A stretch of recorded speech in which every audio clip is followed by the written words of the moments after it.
안녕하세요. 김삼두입니다.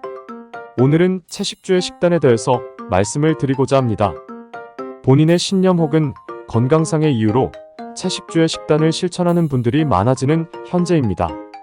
이번 영상에서는 채식주의 식단의 장점과 위험성, 그리고 안전하게 채식주의 식단을 실천하는 방법에 대해서 알려드릴게요. 그럼 시작합니다. 먼저 채식주의자의 종류를 설명하겠습니다.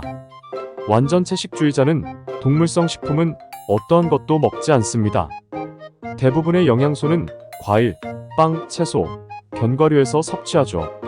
달걀 채식주의자는 여기에 달걀만 포함시켜서 섭취합니다. 유제품 채식주의자는 치즈나 우유 같은 유제품을 포함시켜서 섭취하는 것이죠. 달걀 유제품 채식주의자는 달걀과 유제품 둘 다 채식주의자 식단에 포함하는 것을 말합니다.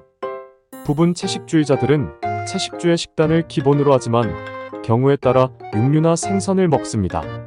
또 육류는 섭취하지 않으나 생선은 섭취하는 채식주의 식단을 생선 채식주의자라고 부르기도 하죠. 이렇게 채식주의 식단은 다양한 방법이 있다는 것을 알 수 있습니다. 이 중에 자신한테 맞는 것을 선택하면 되겠습니다.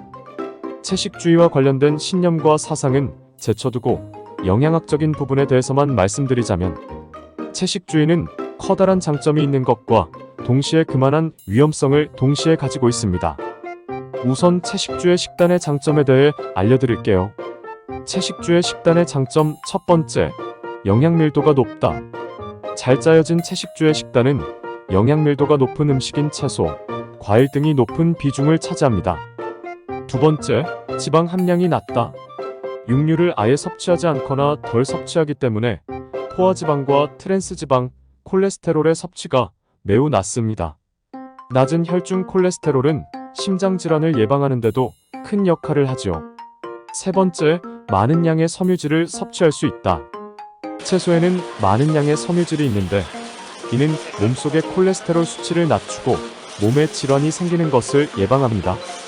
그리고 정상적인 혈당 수준과 체중을 유지하는 데 도움을 줄 수 있죠. 네 번째, 체중 감량에 효과적이다. 채식주의 식단에 주가되는 채소들은 영양밀도는 높지만 열량은 매우 적습니다. 게다가 지방도 적지요. 그래서 채식주의 식단은 저열량임에도 불구하고 충분한 양의 영양을 섭취할 수 있기 때문에 체중 감량에 효과적입니다. 다섯째, 우리 몸에 필요한 무기질, 비타민이 풍부하다. 식물성 식품은 비타민O와 C가 풍부합니다. 이는 우리 몸의 활성산소를 없애주는 항산화 역할을 하지요. 그리고 인체 대사에 도움을 주는 피토케미칼 물질들이 많이 들어있습니다. 이렇게 채식주의 식단에서는 우리 몸이 건강해지도록 만드는 장점들이 많이 있습니다.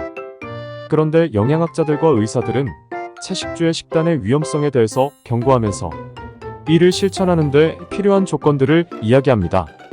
채식주의의 위험성 첫 번째, 에너지 결핍의 위험성이 있다.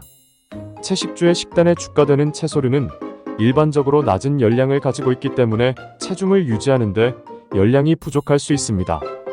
이는 체중 감량이라는 특수한 목적에서는 장점이 되지만 정상 체중을 가지고 있는 사람들에게는 몸에서 내야 하는 에너지가 부족하게 되는 것이죠.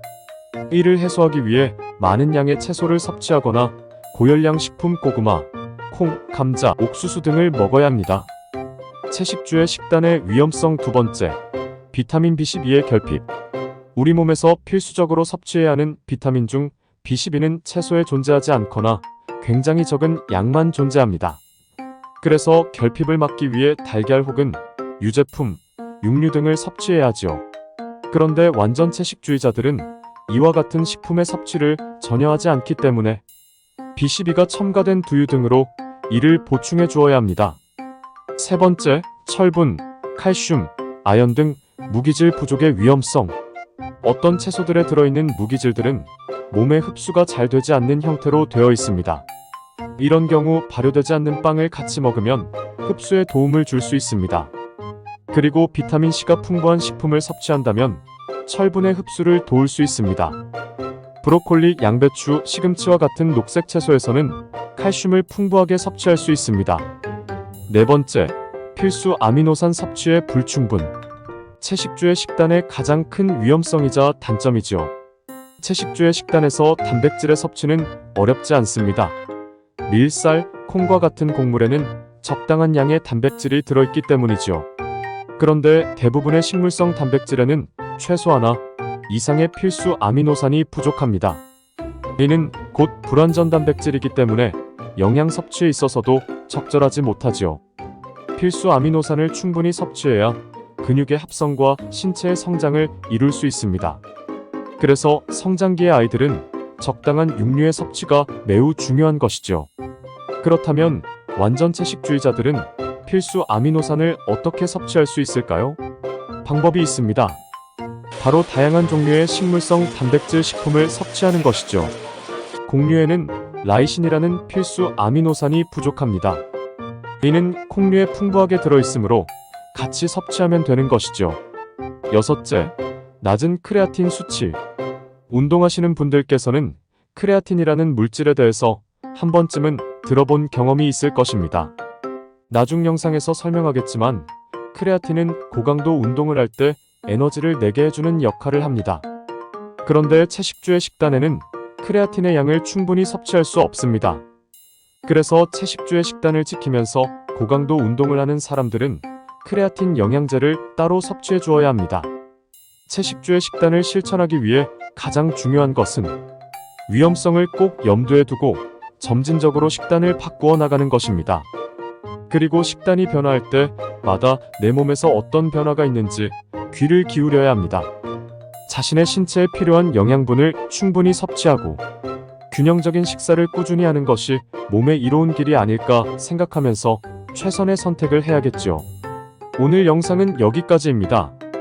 다음 영상에서는 실생활에서 매우 중요한 정보인 영양성분 표시에 대해서 알려드리도록 하겠습니다. 영상이 유익하셨다면 구독과 좋아요 부탁드릴게요. 오늘 영상이 여러분들의 건강에 조금이나마 도움이 되길 바라면서 마치겠습니다. 감사합니다.